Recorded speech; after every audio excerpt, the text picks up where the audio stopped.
Hello, everyone, and welcome to another episode of Live from the Blue Seats.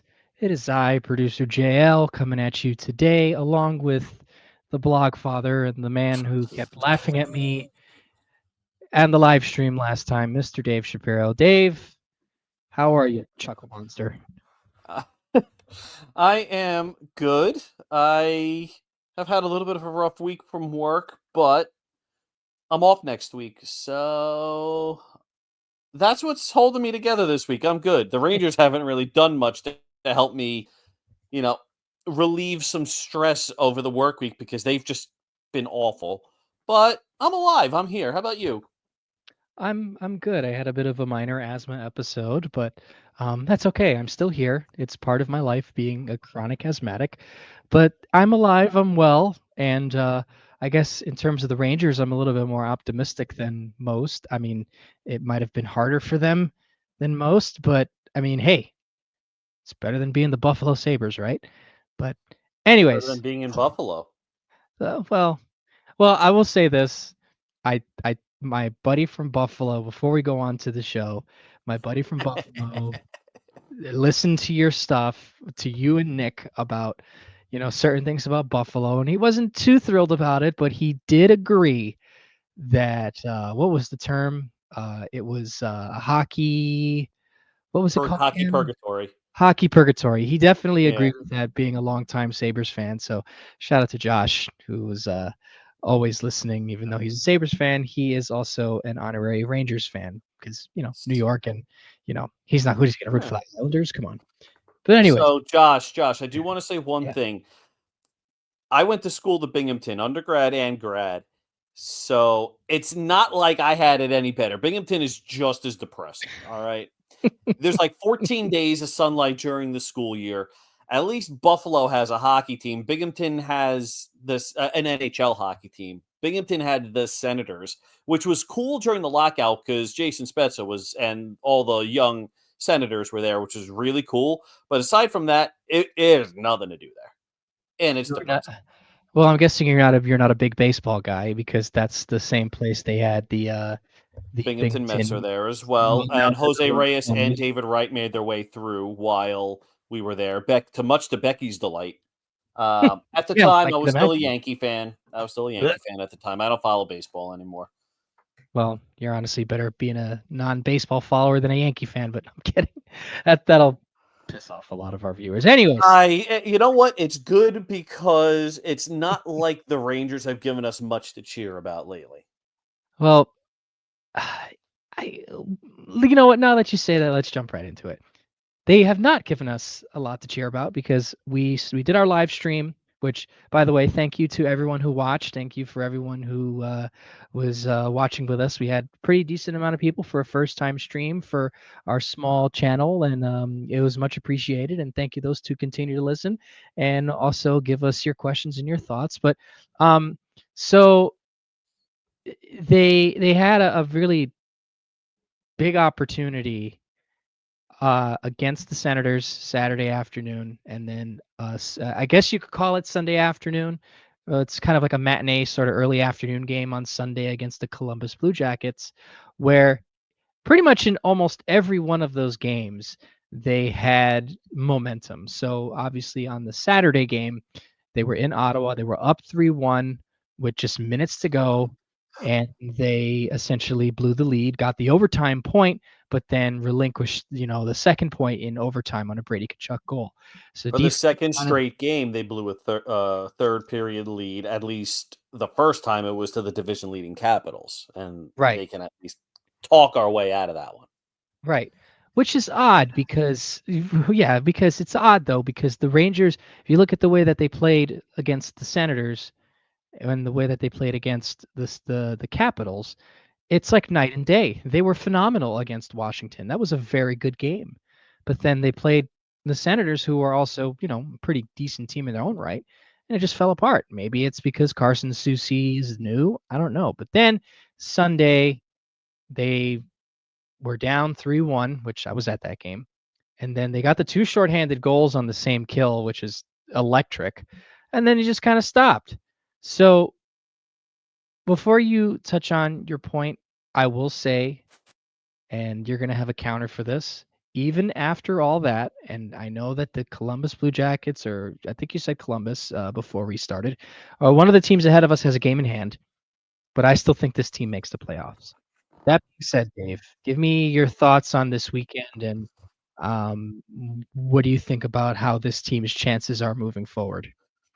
So I'm probably going to get some of the numbers wrong here, but I saw a post on Blue Sky about, I think it was game like 45 or so. The Rangers were 3 points out of a playoff, or four, no, it was 5 points out of a playoff spot. And over the course of 20 games,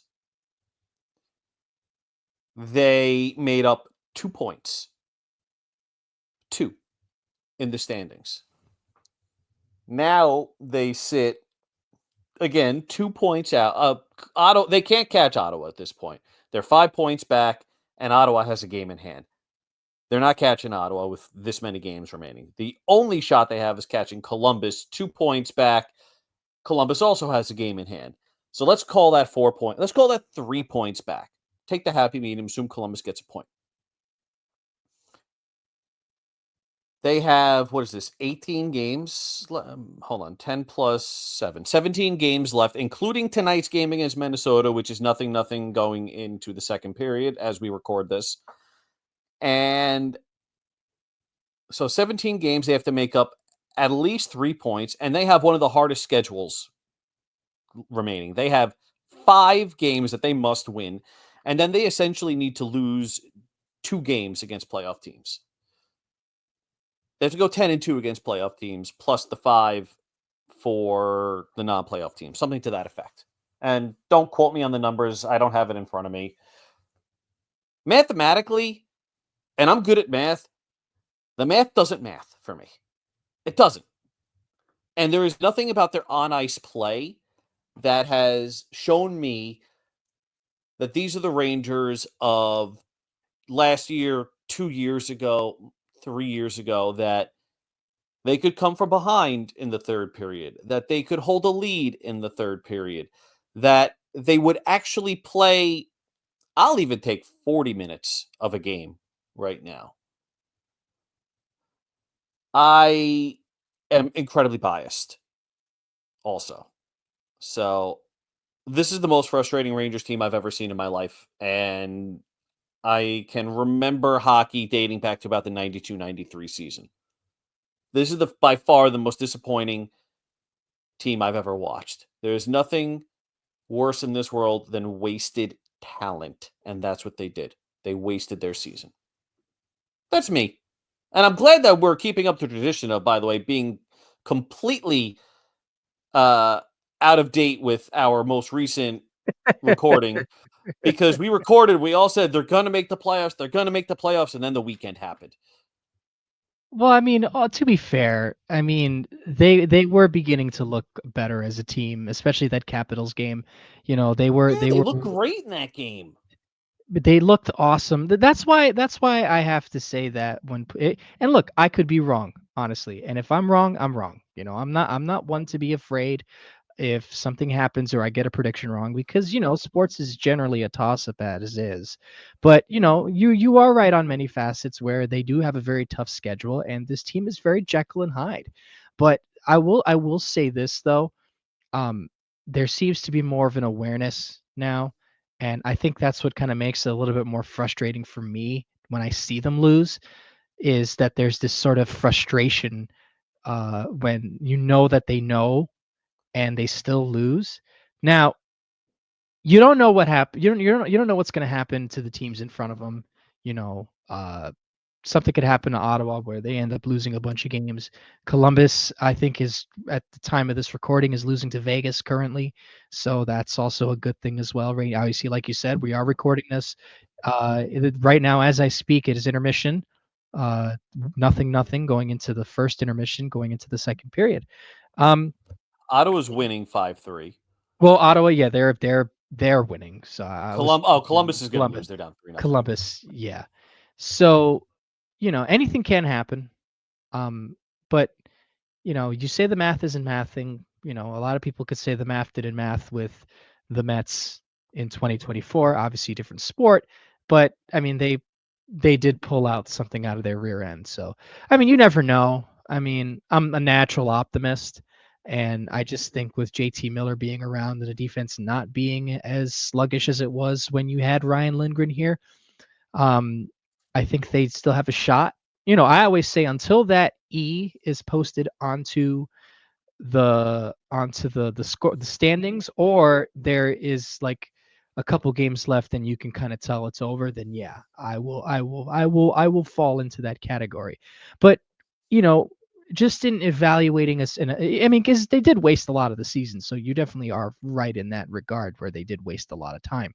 But now just kind of looking a little bit in terms of looking ahead. So I'm going to kind of bunch this all together. No, actually, before I go into that, I want to mention something real quick, and you kind of touched on it briefly. So Tyler put out a poll on his profile. This was, I think, after a loss or one sort of loss where everybody in the chat ends up saying that the season's over.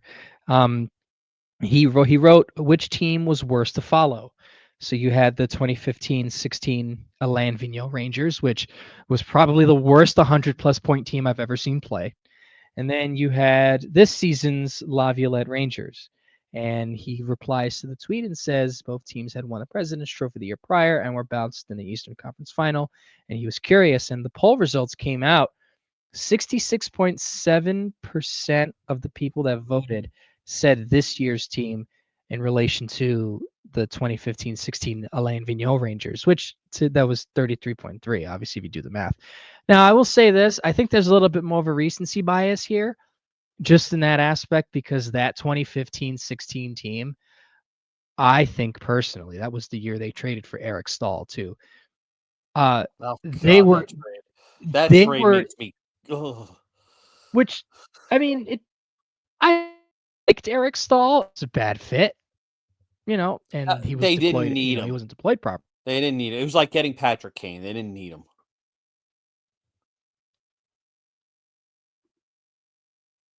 There are things to look forward to. Outside of Henrik Lundqvist, you didn't want to look forward to anything on that team. I think they even had at one point Jason Magna playing on the first line with not Brad Richards, with Rick Nash and Derek Stepan. Like, it just goes to show you how depraved they were at the time. And even though the defense in terms of players was good enough, they just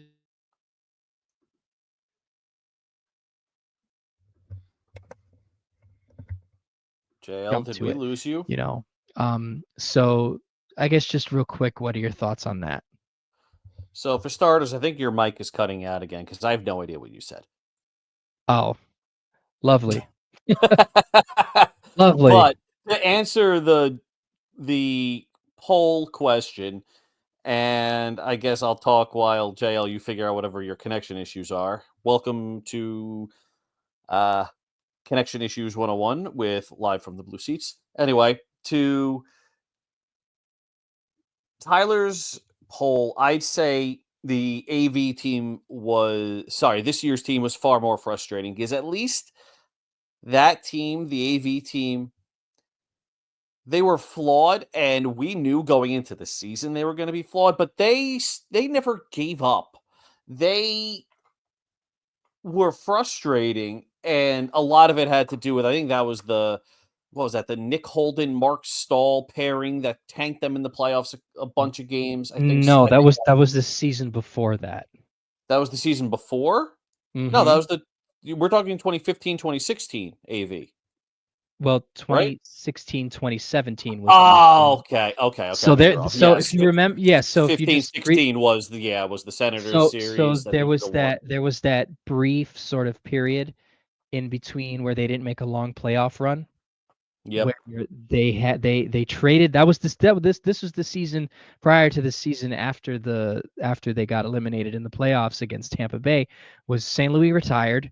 Then they traded Hagelin to Yep, yep, Anaheim yep, yep, for yep. Emerson Edom, and then he didn't pan out, so the team had no speed, which prompted them to get in the next offseason to trade for Mika Zibanejad, sign Brandon Peary, or trade for Brandon Peary. I forget which one it was, and then also get Michael Grabner to come here, and that's how they made they and then they had Yep. also Nick Holden, who they played with Mark Stahl for a little bit. So yeah, that was the sort of like little misnomer between those two seasons. Right. Okay. Now that I have it all together, my answer is still this year because, again, that quit factor that we're seeing this year wasn't there. There were a lot of things wrong with the way AV ran his teams, and he was one of the more frustrating coaches to watch because not only did he have a I'm trying to phrase this nicely, a questionable outlook on how to a questionable approach on how to build a roster and how to deploy people, his players, and how to put them in positions to succeed. He just had that gum chewing thing that made me want to punch him in the face. Laviolette doesn't have that, but I don't know what happened to this year's team where they got so hurt by Barclay Goodrow, one of the worst players in the NHL statistically, being sent away, by the failed Jacob Trouba trade, the trade memo. Uh, could you imagine one of your friends at work getting traded, leaving for another job, and then you saying, "You know what? Screw this. I'm not going to do any more work here." Could you imagine trying that? You get No, fired you're in a gonna you're heartbeat. gonna get you're gonna get fired. Yeah. Yeah, and I get people are human, but this is your job. You're getting paid millions of dollars to play hockey. Suck it up. Don't quit. That's why this team has left such a sour taste in my mouth. And I've been doing this for 17 years, watching this, writing about them, watching all that.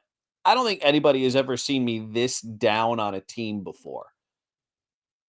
Yeah, even in the brief time I've been here, you've always kind of you and I have always kind of been in lockstep for, just kind of positivity, so to speak. And I'm sure Rob would probably say the same, but I'm sure he also shares a very similar sentiment to you. Rob is also very positive, very optimistic. He does keep me level with the realism sometimes. So that's good. I need that because I can get a Me little too. too optimistic. Um, I understand why Tyler put that poll out there. I don't think it's close. I think it's this year's team because they literally ran the exact same team back, but without the worst player in the NHL. Mhm. Even all of Jacob Trouba's issues, he looked fine to start the season. People Serviceable. are forgetting this. He was not an $8 million defenseman, but he was at the very least serviceable as a bottom pair defenseman. And I forgot who he was skating with initially.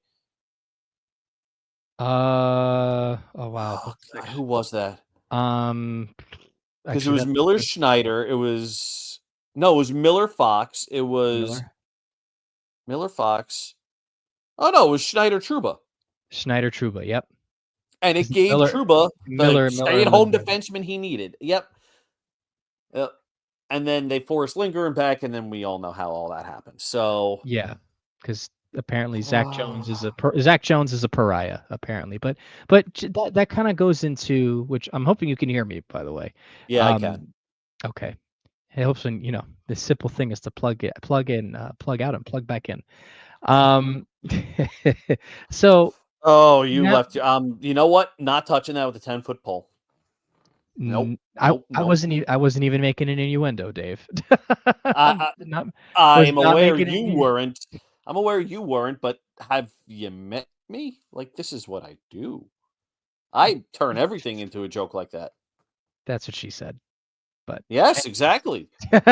So anyways, so I guess now what what we can touch on because we've been touching on, Laviolette and just kind of the team generally. So now, do you think that, you know, you say the team quit, which they did. That was proven that they did quit for a bit, and they're trying to get back into it now, which might end up becoming too big of a hill to climb out of. But um, when you look at Laviolette, and then I guess you could kind of seam both of these answers into one.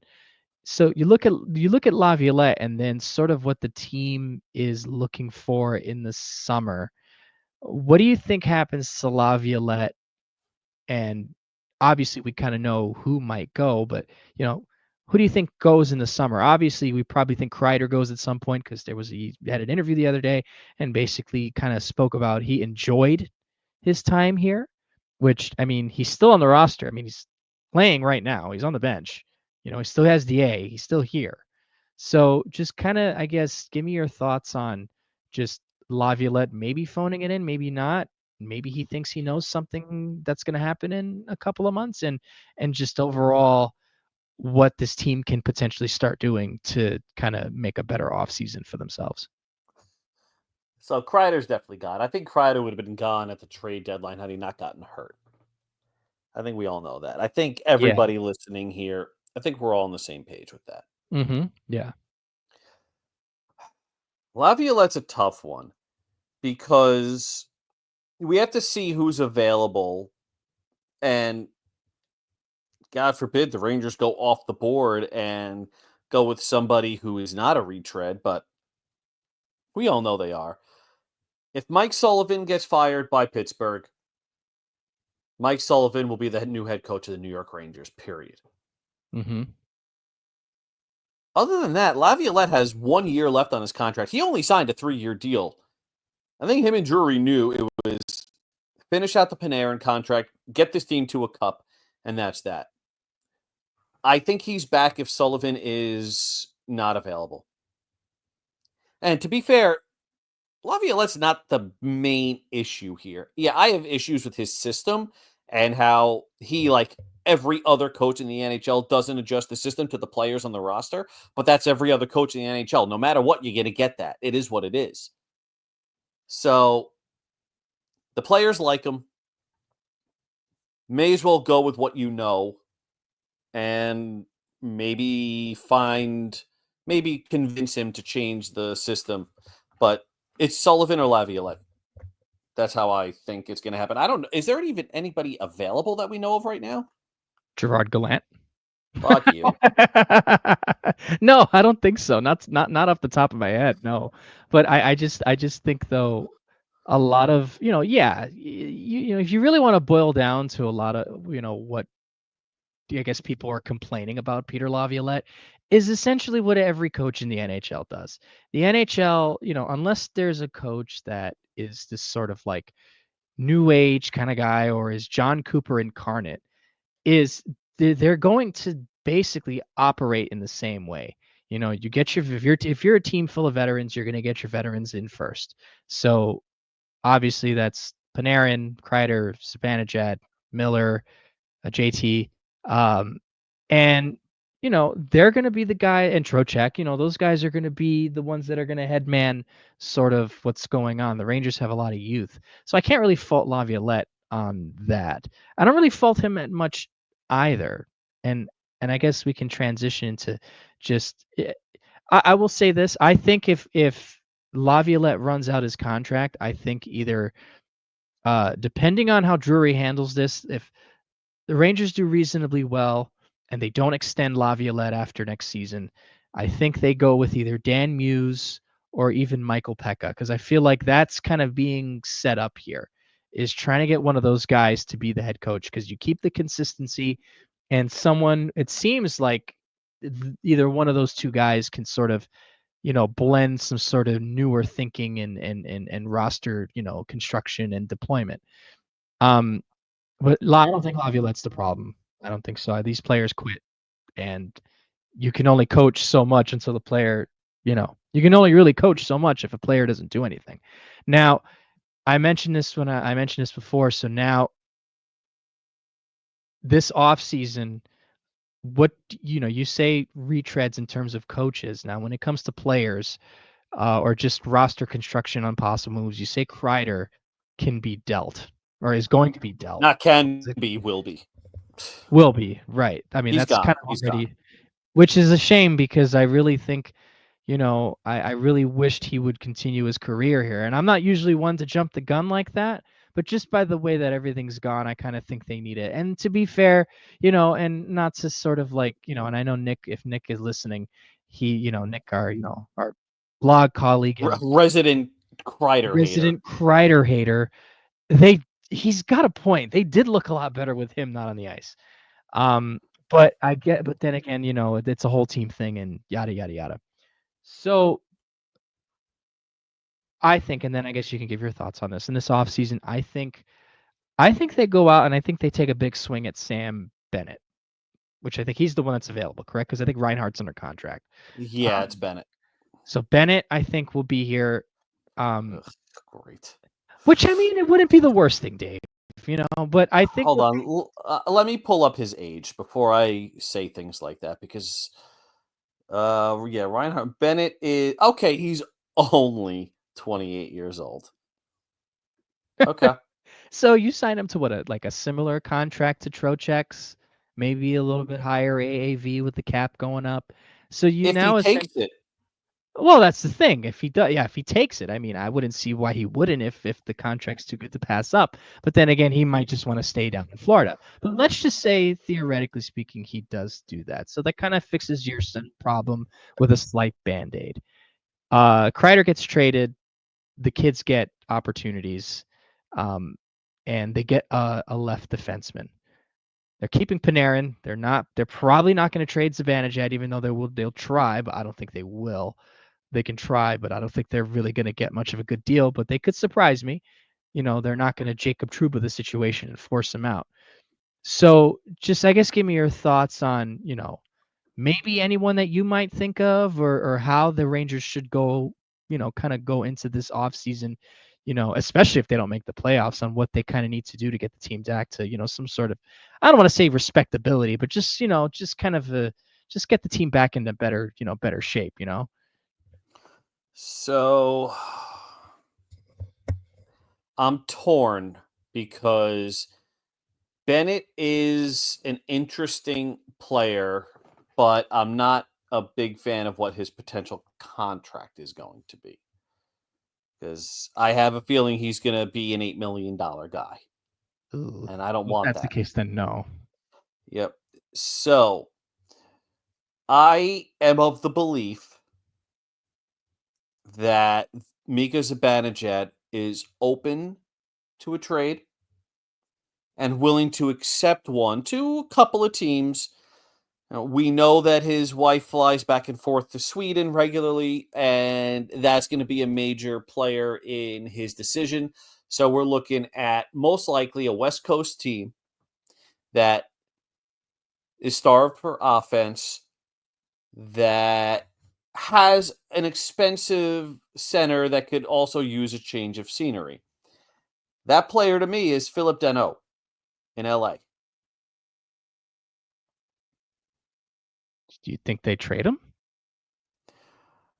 LA, hold on, let me pull up the standings again just to get LA's total goals. LA is currently third place in the Pacific, 77 points, not including Calgary, who is inexplicably in a playoff spot right now. LA only has 180 goals for the season. That's It's crazy to 20. think about. Yeah, they're winning.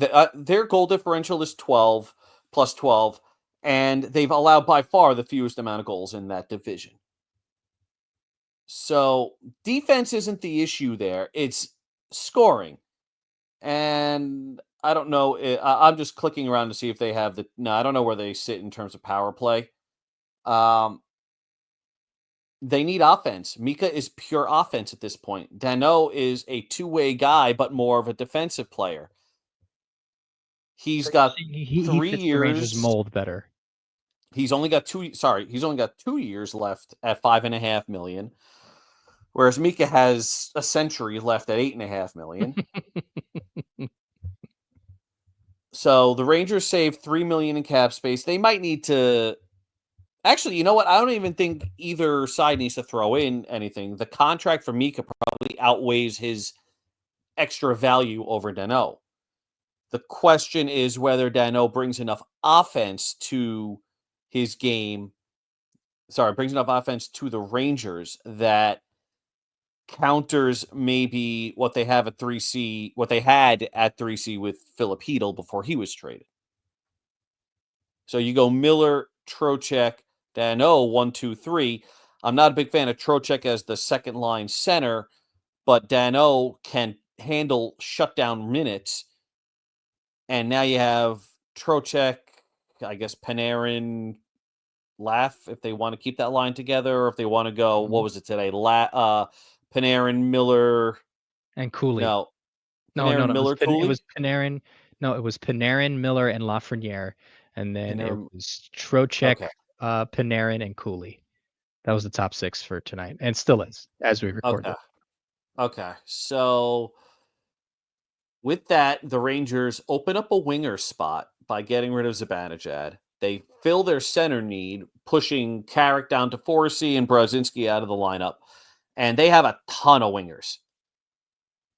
The Rangers have a ton of wingers. So by trading Right. both and Zibanejad, now you have winger spots open. And Kreider, in theory, can get a left defenseman if Carson Saucy, Susie, whatever his last name is, continues to look like garbage. And I'm willing to give him more than 3 games. So Well, he's looking well, we at it, but there's time.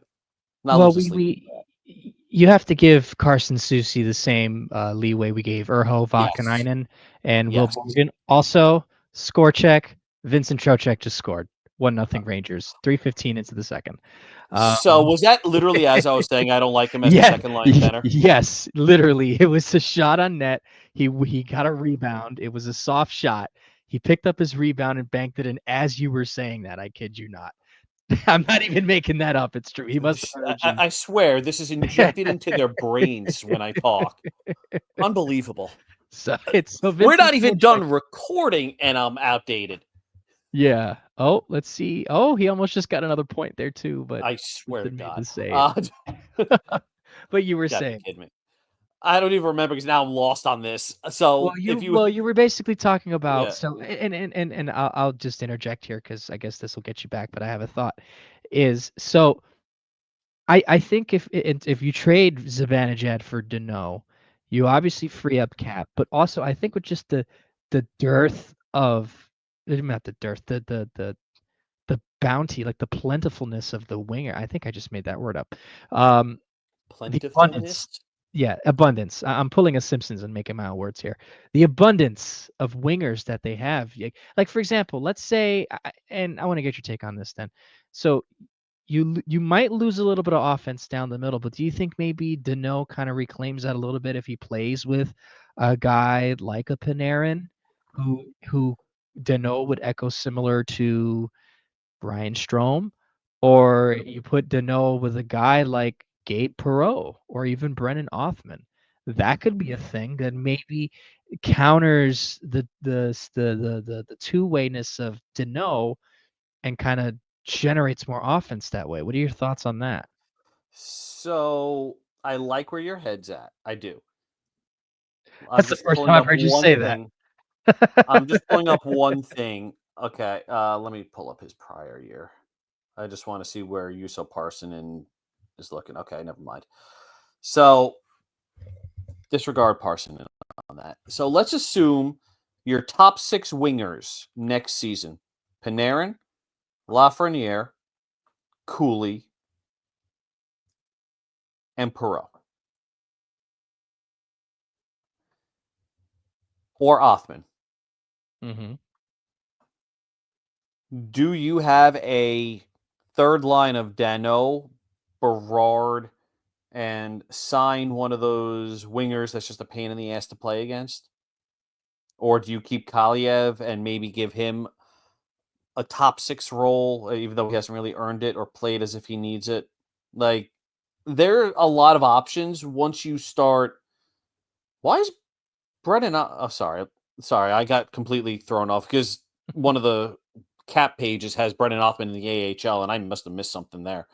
That's not true. He's playing tonight. Literally on the ice right now Yeah, as he's we literally on the ice. Like, wait a second, did I miss something? speak.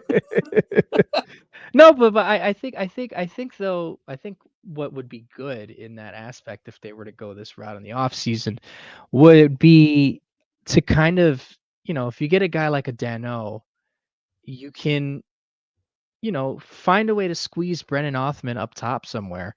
Or maybe just Yeah, even use Gabe Perreault. I think instead of spending that cap on a winger that's tough to play against. I think the Rangers kind of have that in house because now it gets to the point where you can only bury Othman in the minors for so long. He just kind of needs to be here now. They did it with Rempe, and that's obviously working out a little bit better than most anticipated. And obviously, there's still a little bit left in the season, but Rempe has proven that he can play in the NHL. Say what you want about the whole fighting thing and how you may, perceive him or how others perceive him. Matt Rempe is playing as a quality fourth line, as I he say. is. He is. So there's no reason to, why wouldn't no reason to not do the same thing with Othman, except you have him in a higher role in terms of like a scoring winger, or at least you want to get him on the third line and get him at least maybe 10, 15 minutes a night. So now that my head is on straight, and I apologize for the word salad that came out before. Let's just go with the Rangers trade Zibanejad for Dano and Kreider for insert something here. Defenseman. Hopefully. I Yeah. tried finding something and I just couldn't find anything that worked. But there's always something we don't know. Anyway, we Mhm. digress. Line one, Panarin, Miller, Lafreniere. Line two, an absolute pain in the ass line to play against. Cooley, Trocheck, Othman. Oh, that'd be such a good line. Yeah. Oh, Line three, pain in the ass to play against. Berard, Dano. Dano may not be a physical guy. He may not be a pest, but he's tough to play against. He has some great three zone two-way metrics. And then hmm. you have to find a third line right winger. I doubt Adam Sikora is the guy. I doubt Yaro Hemlash, Chemlash, yeah. close enough, is the guy yet. And then you keep the fourth line, Edstrom, Carrick, Rempe. Brodzinski's your Brodzinski and Kaliev are your spare forwards. Figure out what to do with Yuso Parsonen. I'm not losing sleep over whatever happens there. I I think think that covered honestly, everybody on the roster. yeah, I think just to touch quickly, I think you could honestly, I think you could probably, uh, if you really like, I guess for next season, if Parsons still under team control, I think Parson would be good in that role because just from, to fill that third winger slash rotating center with Dano, just from what I've seen from the kid's got a motor, and I think that's something that you need, to kind of complement with Berard. So I think Parson would be a good option, and you wonder, Chris Drury traded for people with term, so you want to, give it a shot. Why not? Eh, you want to hear defense? I'm moving on. You If want to hear defense? Because yeah, defense is the issue. well, go ahead. So you obviously need a top pairing left defenseman to play with Adam Fox. Carson Soucy is, again, he needs more time, and I'm willing to give it to him. As of right now, he's not it. So Kreider, you have to nail the Kreider trade and get a defenseman that inserts positive value into the lineup. If it's Bowen Byram, great, but I can't imagine Buffalo signing the Buffalo's owner, whatever the hell that guy's name is again. Terry Sign Pegula. Peg, Pegula. Pegula, whatever. Pegula. I can't imagine him signing off on a trade for the He's already blocked a couple of trades to the Rangers because he's got a stick up his ass. I don't know. I believe Keandre Miller will still be re-signed and will be back. So you keep Miller Borging. That pair has been good. I know Miller is due. It has 59 minutes of well, not 59 minutes. He plays 18 minutes a game. He has 17 minutes and 55 seconds of great hockey, and then he has one bonehead to play the whites up at the back of the net. Well, yeah, I think that was you that said that. Well, because that's actually been ringing true in my It's general so thoughts on him. frustrating. He Is that plays one stupid play, and yes. it ruins his entire game. Mhm, and then you look at a guy like Schneider who, I know he's Has has they not can progressed the way I thought he would. no, and the more that I'm beginning to see it, the more that it's becoming known to me just on the surface. You just think that, oh, it's because, there's a good play because he's getting better minutes. But I mean, he's struggled lately. And him and Vakanainen, look, Vakanainen, honestly, to me, Vakanainen has really, really been the reason why that defensive pair has not blown up. Like, and then there was a game the other day. I think it was actually the Columbus game I was at. Vakanainen did not have a good game, and neither did Schneider. There was just a Yep, kind of sloppy play together. But for the majority of the time they've been together, at least this season, now Schneider hasn't been like terrible, for some certain parts of games, but it just kind of seems as if there's I guess kinda that's what you get with the guy, and you kind of expected a little bit more, or maybe hopefully next season because he's not going anywhere now, obviously. I still think Braden Schneider is a very useful player for this team. But, I mean, if they traded him for, another asset and kept Keandre Miller, I'm not gonna lose sleep over it. Will I be annoyed yep. that, Schneider is, traded a little bit? Of course, you see players get traded. It's kinda sucks, but if the value of the trade is good, I'm not gonna sit here and say, "Well, the heck with that." It's like with the Yeah. Capo Caco trade. Like, hey, listen, did they get a little bit of a downgrade? Yeah, but Will Borgen's fine.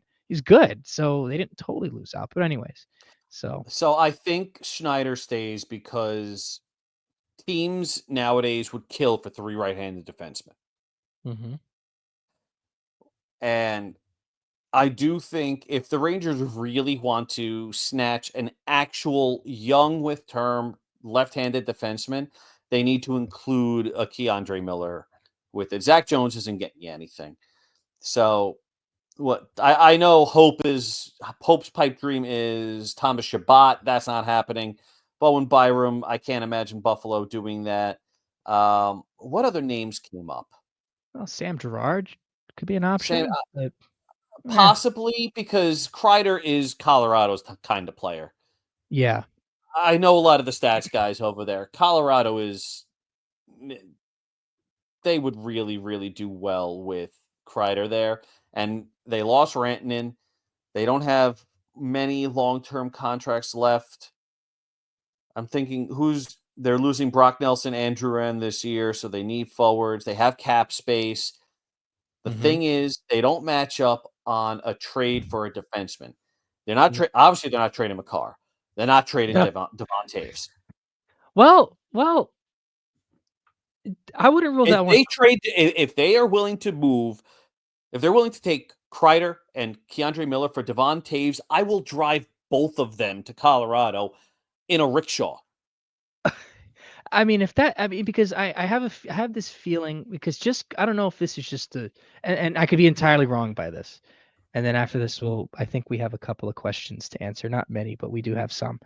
Um, but uh, I feel like Colorado's trying to get younger, right? And I'm not saying that the Rantanen trade is indicative of that, but I think with just a little bit of the turnover that they've had, I mean, I can't say they're going to get younger, and they traded for Ryan Lindgren of all people, but I mean, they did get rid of Calvin DeHaan, and I feel like they want to add size to the back end.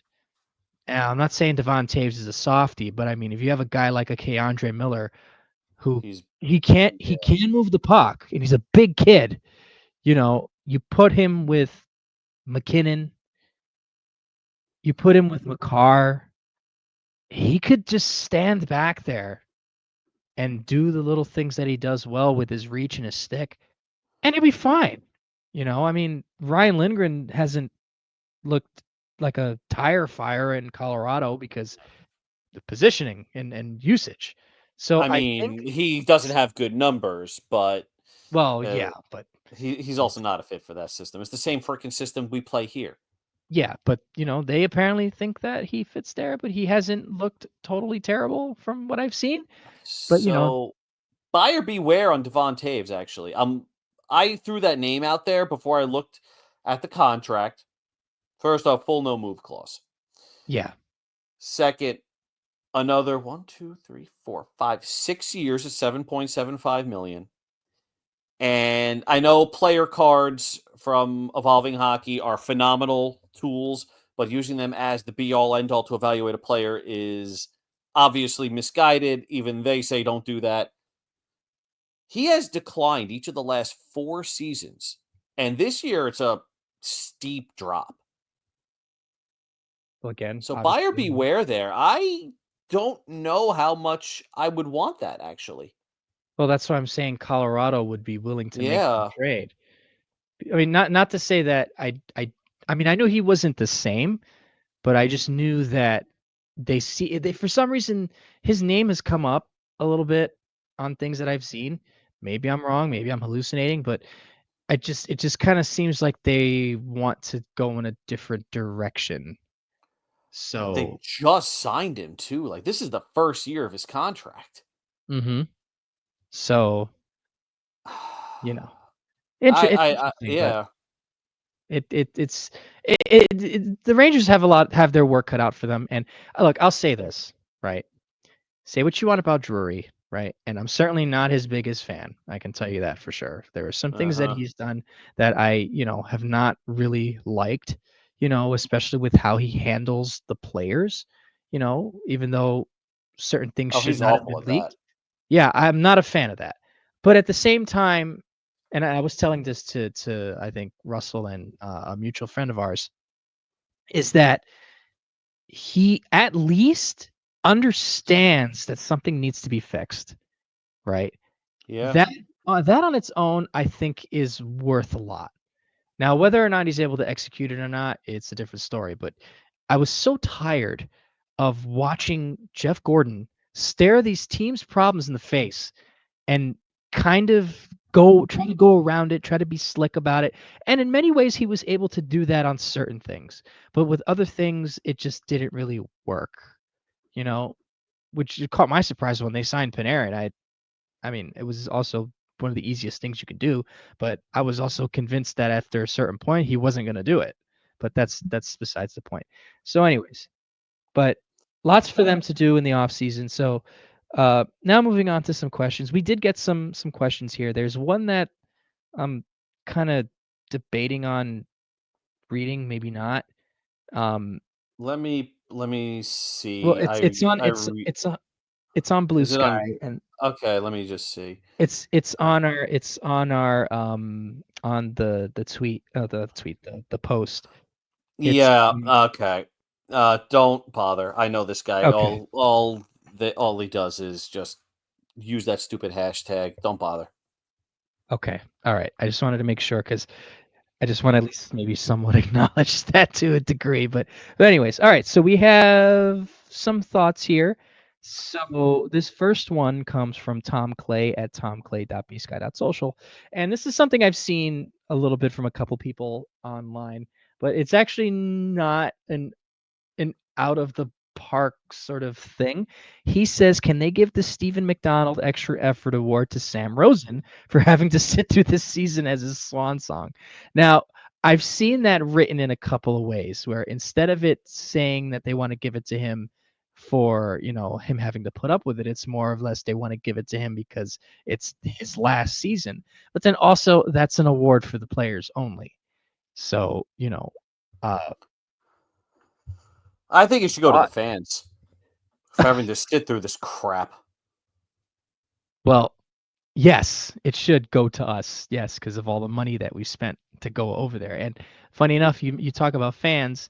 Larry Brooks came out with a report saying that the Rangers, if the team makes the playoffs, fans will see a slight bump on season tickets. Which Oh, you got to be kidding me. it said Brooks highlighted the I think I can't remember the word he used, but it was meant to emphasize that it wouldn't be a lot. It wouldn't be a big bump, you know. But if they don't make the playoffs, then the ticket prices stay the same. So I have to now calculate that into my budget for next year, depending on how much Dolan wants to upcharge me for my seats in the Well, Blues good to know that they're this not going next to make the year. playoffs. So Well, jeez, Dave, don't be such a downer. Um, so So, this sorry to the people who usually expect my normal rose-colored glasses and spin and silver lining. I only do that when the players have earned that right. They have not earned that right. leave the pie in the sky stuff for me this time around. I will be that guy because actually legitimately do believe that I think they will make it, honestly. And also, I want to go to. I need a buffer for not that the Mets are going to be terrible, but it's nice to have, you know, fall spring hockey is it's just the best. And this next one comes from dsam at dsam or dsam 1921 Wait, dot did we answer the social. first question from Tom about can they give it to Sam? Well, you said the fans, and I just agreed with you. I mean, realistically, he's going to go to Will Cooley. Yeah, I think it will go to Cooley. Either Cooley or well, JT Miller hasn't been here long enough, at least this second time. It's But going to be Cooley. There is literally nobody else on this roster.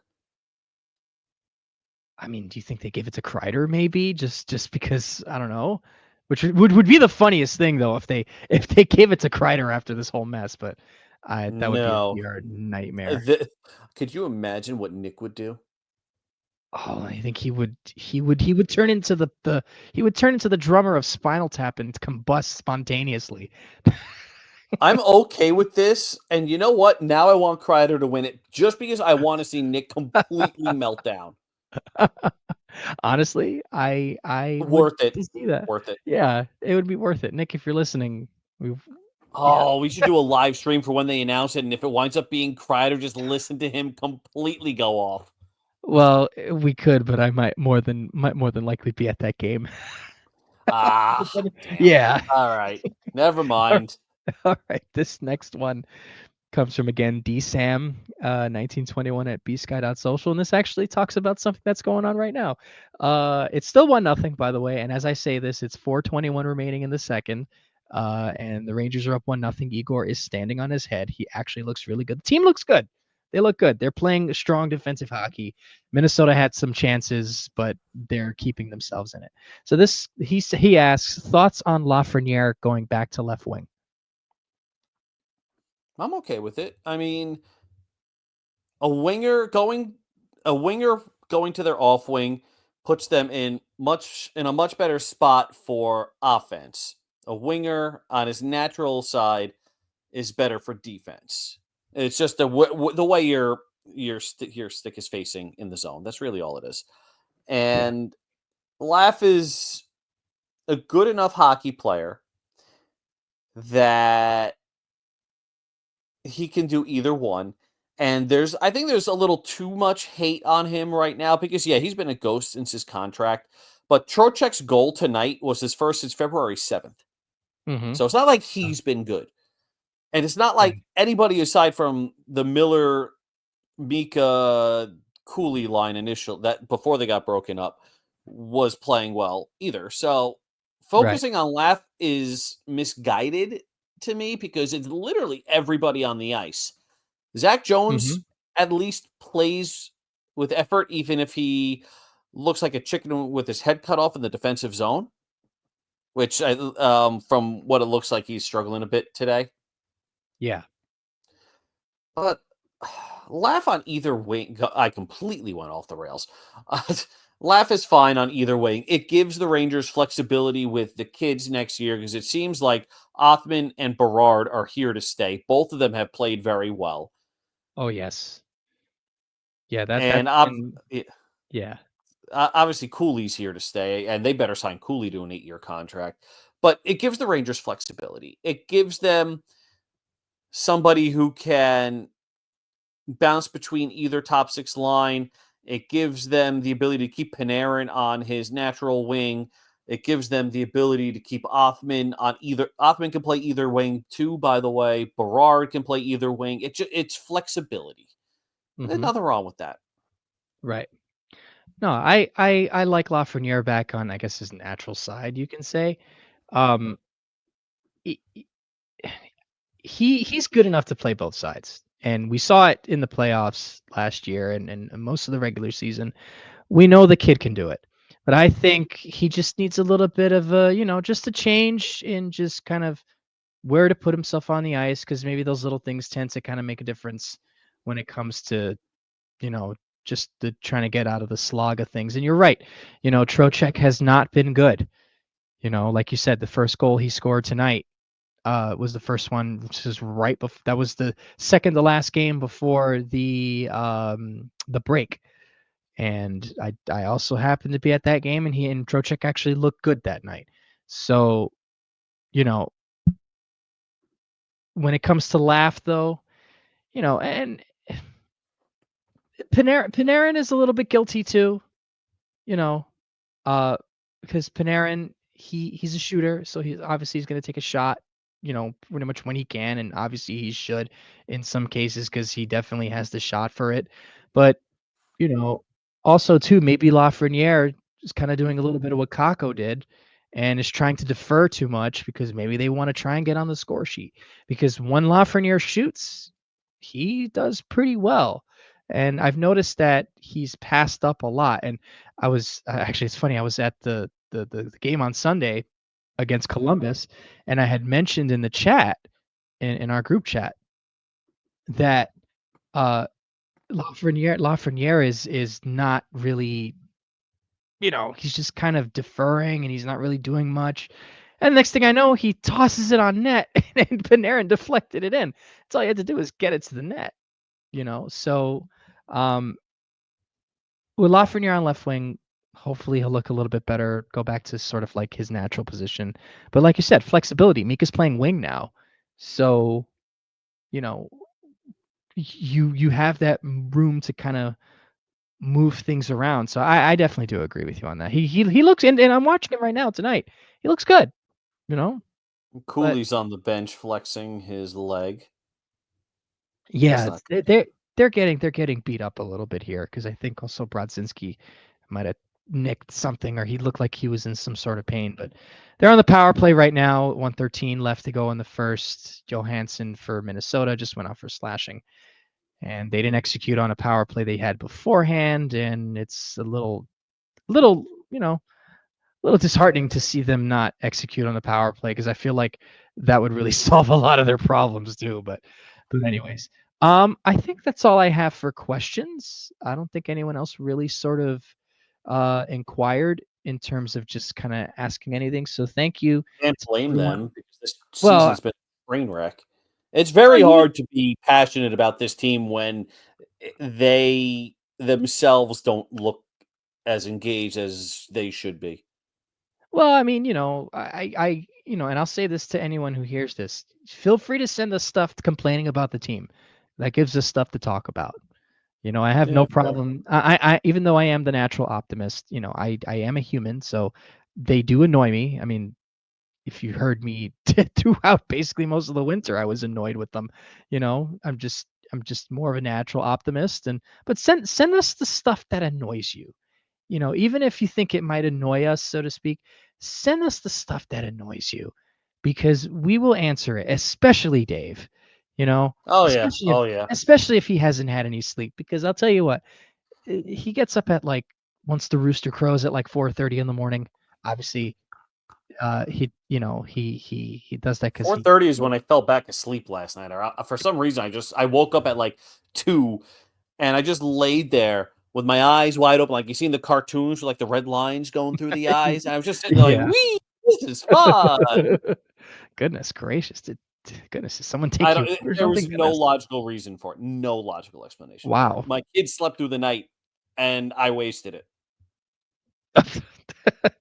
Well, you had your shot and you blew it. But Yeah, but anyways, so he's like I said, send us your stuff. We'll answer it. We'll talk about it. Even if it's dumb, silly, insightful, not insightful, we'll answer it. just don't Like be a dick. Don't be a dick. yeah.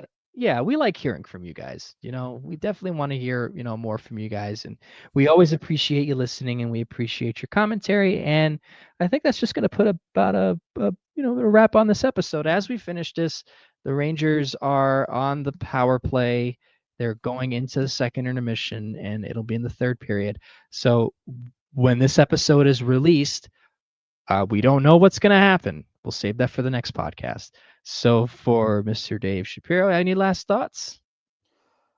If they blow this lead and lose, I'm coming for you, JL, because you would be the one that jinxed it. Yeah. You don't know where I live. Well, Apparently I just have to find the white rapey van that goes to and from municipal places in Jersey. fair enough. Fair enough. Fair enough. If anyone doesn't know, I work for the city I live in, and the van that I used to, I work with audio equipment and video stuff, and I have a van from 2006 that I use for work. It's like a freaking That Astro van. Yeah, it's actually still it's only got 20,000 miles. So, but anyways, enough about my candy I van. got nothing. Uh, so thank you everybody for listening and tuning in. Hopefully the Rangers win tonight, so Dave doesn't track me down. And yeah, everyone, have yourselves a wonderful afternoon, evening, or morning when you're listening to this. And we'll see you next week on Live from the Blue Seats.